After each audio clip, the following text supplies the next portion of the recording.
Hello everyone, William at Alliance Concrete Pumps. On today's Tech Tip Tuesday, we're going to review the auto greaser.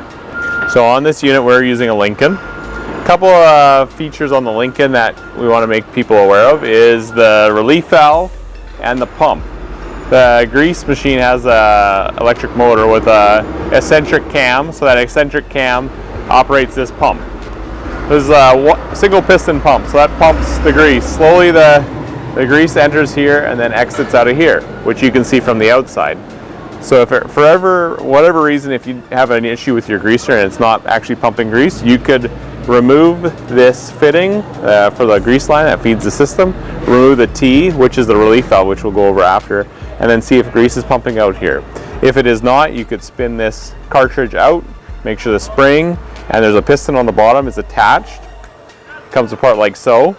This little piston is here. Sometimes it'll get stuck in because of contamination, or over time they do wear out.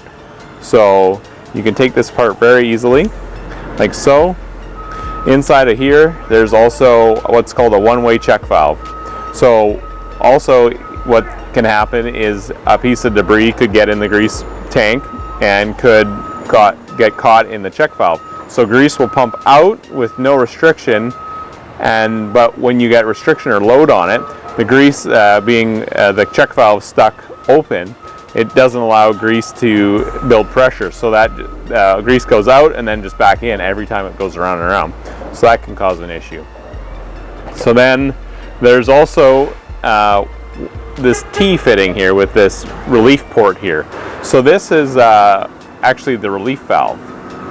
So it's threads in the side of the pump element, and this is your outlet to your grease distribution block. And then out the top there is a spring and a ball underneath here, which is your relief valve. So you can see on this T here, it says 350. So that's the actual relief pressure on this and this relief cartridge. So if for some reason there's grease leaking out of here, what we need to actually check is there an issue with this relief valve, or is there an issue with a port on your greasing system? Because if there's grease leaking from here, it might not be the relief valve that's the issue. It might be something else on your system which is causing it to come blow out of the relief valve here. If that is not the case and you need a new relief valve, we do sell this, and we do sell this pump element for your convenience. If you guys have any questions on the grease system, please give us a call in the service department. Thank you and have a good day.